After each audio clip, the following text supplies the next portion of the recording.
Hello, അസ്സലാമു അലൈക്കും. രാവിലെ ഗ്രീൻ പീസും ചപ്പാത്തിയൊക്കെ ഉണ്ടാക്കിയിട്ട് ഉസ്താദിന് കൊടുത്തയച്ചു. പിന്നെ ഒരു 11 മണിയായപ്പോൾ മുക്കറി ചോറ്റും പാത്രം കൊടുന്നേച്ചു. അപ്പോഴത്തേന് എന്ത് കാട്ടി, ഇവർ മീൻ കൊടുന്നിരുന്നു. അപ്പോൾ ഞാനെന്ത് കാട്ടി, മീൻ വേഗം നേരാക്കി അതിലേക്ക് മല്ലിയും മുളകും നാളികേരമൊക്കെ അരച്ചിട്ട് അത് അടുപ്പത്ത്. ഇപ്പോൾ ചോറ് രാവിലെ തന്നെ വലിയ കലത്തിൽ അടുപ്പത്തിട്ടിരുന്നു. അപ്പോൾ ചോറൊക്കെ വെന്ത്, അപ്പോൾ അതൊക്കെ ഊറ്റി കുറച്ച് എന്താണ് കൊട്ടക്കൈ കൊണ്ട് പിന്നെ വെച്ച് പിന്നെ ബാക്കി വാർക്കുക ചെയ്തത്. ബാക്കി ചോറ് വാർത്തു. അങ്ങനെ അത് കഴിഞ്ഞപ്പോൾ എന്ത് കട്ടി, മീൻ കറി അടുപ്പത്ത് വെച്ചു. അപ്പോൾ മാങ്ങ ഫ്രിഡ്ജിലുണ്ടായിരുന്നു.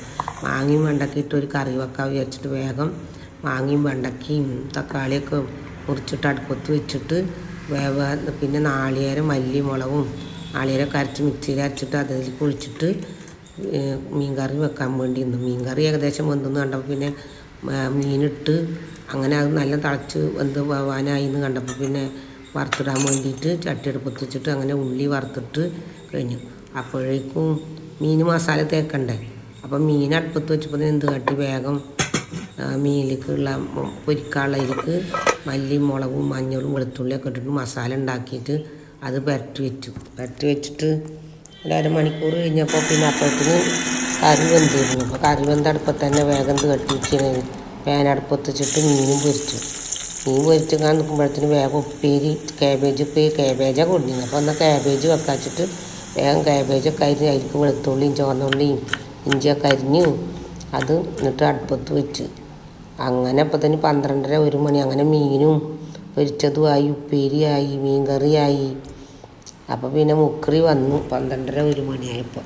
അപ്പോൾ എന്ത് കാട്ടി, 2 പാത്രത്തിൽ ചോറും 1 പാത്രത്തിൽ കറിയും മീൻ പൊരിച്ചതും അച്ചാറും പപ്പടവും കാബേജ് ഉപ്പേരിയും അങ്ങനെ ഉസ്താദിന് അതൊക്കെ ആക്കി കൊടുത്തു. എന്നിട്ട് എന്ത് കാട്ടി, പിന്നെ അതായി കൊടുത്തിട്ട് ഇപ്പം ഞങ്ങൾ രണ്ടാളും കൂടി, ഞാനും കുട്ടികളെപ്പം കൂടി എന്ത് കാട്ടി, ഉച്ചക്ക് കുളിയൊക്കെ കഴിഞ്ഞ് നിസ്കാരമൊക്കെ കഴിഞ്ഞിട്ട് എന്ത് കാട്ടി, ചോറും കഴിച്ചിട്ട് അങ്ങനെ അന്നത്തെ ഉച്ചക്കലത്തെ ഇതേപോലെ ഉച്ചക്ക് അതാണ് ഉണ്ടായത്. അങ്ങനെ ഉച്ചക്കലത്തെ ഫുഡും കഴിഞ്ഞു. ഞങ്ങൾ ഉസ്താദിൻ്റെ ചെലവിന് പൈസ ഒന്നും കൊടുക്കില്ല. കാരണം നമ്മളെ വീട്ടിലത്തെ ഭക്ഷണം കൊടുക്കാൻ വിചാരിച്ചിട്ട് വെറുതെ എന്തിനാ പുറത്തുള്ള ഭക്ഷണങ്ങൾ മേടിച്ച് കൊടുക്കുന്നത്. നമ്മളെ ഭക്ഷണമല്ലേ ഏറ്റവും നല്ല വീട്ടിലുണ്ടാക്കിയത്. അങ്ങനെ ആ ഭക്ഷണം തന്നെ ഞങ്ങൾ കൊടുക്കാറ്. ചില ആൾക്കാർ പറയും നമുക്ക് പൈസ കൊടുത്തൂടെ എന്നൊക്കെ. അപ്പോൾ ഞാനത് ചെയ്യാറില്ല. നമ്മൾ വെച്ചുണ്ടാക്കുന്ന ആ ഭക്ഷണം തന്നെ കൊടുക്കാറ്.